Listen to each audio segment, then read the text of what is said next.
The Honourable Member for Scarborough Rouge River. Thank you, Madam Speaker. As a woman who, like most Canadians, has had friends and family struggle against cancer, I'm proud to be given the opportunity to rise today in the House and state without reservation that I will use my mandate to search for practical and effective ways to fight cancer. Canadians need first-rate prevention strategies that include increased access to doctors, increased access to specialists, better screening, earlier screening, first-rate equipment, dedicated funding, and better access to necessary medication and progressive research. Access, equipment, funding. These are the silver bullets that make the most difference in the lives of cancer patients. As I read the bill before us, Madam Speaker, I was searching for these targets, and I'm saddened to say that I found none. It is not that Canada doesn't need a bill to help fight against breast cancer, it's that we need a better bill. There are real ways that the government can make a difference, and Bill C-314 shirks that responsibility.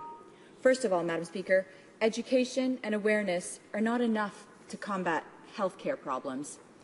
I've seen again and again over the past 6 months how keen this government is to throw huge amounts of money at educational and awareness campaigns while ignoring the tangible, systemic problems that need to be addressed.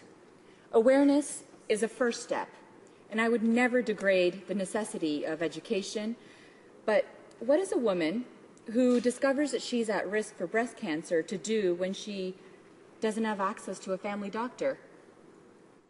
I come from Scarborough Rouge River, an urban riding in the Greater Toronto Area.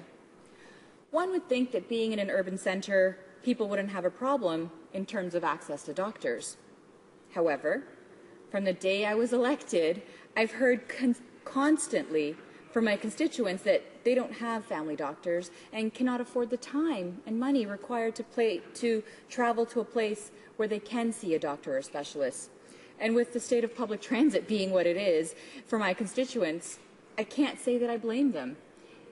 To go downtown, it takes 2 hours one way. Would you travel hours and hours on public transit to go to the doctor's office, Madam Speaker? I know I wouldn't.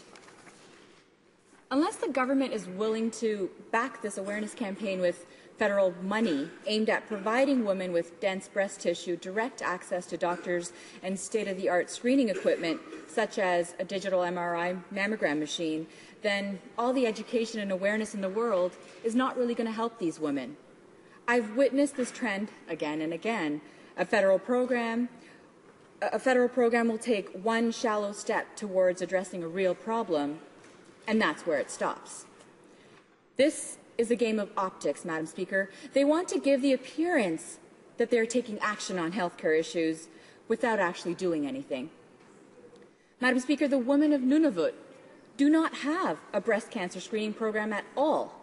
This is urgent. This is something that we can do that will have real effect on women's lives. If this government is serious about preventing breast cancer, then the bill in our hands today would be, among other things, a comprehensive proposal to work with our provincial governments and territorial governments to create a breast cancer screening program in Nunavut. The women of Nunavut and other rural communities in the north are already at risk. They are furthest away from hospitals and are often some of the poorest in our country, as we've recently learned with the community of Attawapiskat and many others. It is utterly negligent for the government to deny them access to basic health care while providing, through this bill, education that says, rightly, that more women should be tested and more frequently. I ask, Madam Speaker, for the Minister of Health to explain this hypocrisy to the House today, and if she cannot, then to commit to creating legislation that will ensure that Nunavut has equal access to essential health services, as it is their right to have. Madam Speaker, my colleagues and I are not alone in thinking that this bill is weak and ineffective, really. The Canadian Breast Cancer Network is the national link between all of Canada's breast cancer prevention organizations, including the Canadian Cancer Society, the Canadian Breast Cancer Foundation, and the Breast Cancer Foundation of Canada. And they do not believe that this bill does enough to enhance screening for women at risk of breast cancer.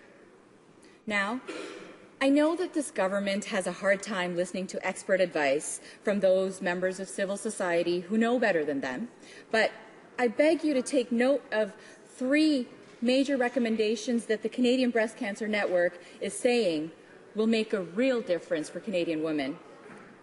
Firstly, new clinical screening machines, MRI digital mammogram machines that are more routinely used on all women. We must invest in state-of-the-art technology to save cancer patients now. A government that can invest in fighter jets can surely afford the diagnostic machines that have been proven to save the lives of cancer patients. Secondly, screening for all women should begin at the age of 40. The government must fund a federal program to establish screening programs for women of age 40 to 49. It is proven that early detection is paramount with breast cancer, and that is why a program that gives women access to doctors and screening before the age of 50 is crucial. And thirdly, they've identified that Nunavut must have a breast cancer screening program. We must work with the territorial government to fund this program to reach out to at-risk women instead of demanding that they travel out of province or out of territory to receive equal health care. Madam Speaker, while the Canadian Cancer Society is, of course, eager for legislation aimed at preventing breast cancer, they've come out and said that this bill will not produce any tangible outcomes for breast cancer patients and their families. Madam Speaker, it is also important that we speak to the needs of families when we talk about cancer. Anyone who's had a family member with cancer, as I have, can tell you how important it is to be supported in the role of an informal caregiver. We do not have enough home care in any of our provinces or territories in Canada.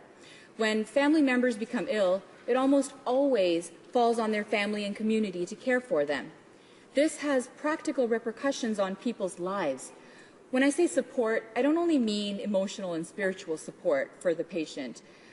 Although the value of emotional support is unquantifiable in difficult times, Canadians need practical financial support as well.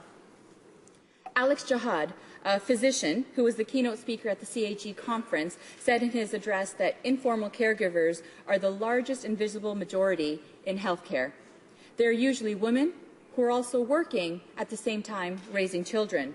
Less than a quarter of these women receive any financial support from the system, and in consequence, they themselves will develop chronic conditions and illnesses brought on by overwork and stress.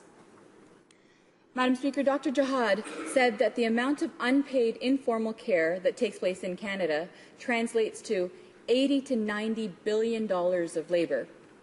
I would therefore like to take this opportunity to remind the House about the NDP's position on increasing access to employment insurance for anybody who must take leave from their work in order to take care for a sick relative. There are real changes that can be done, that can be made to help fight breast cancer, Madam Speaker, and we know what they are. The experts have told us what they are. This government is lacking the political will to take serious action, Madam Speaker. We must fund programs and create the legislation that will have real effects on the lives of Canadians, not just short-term bandage solutions. Thank you very much, Madam Speaker.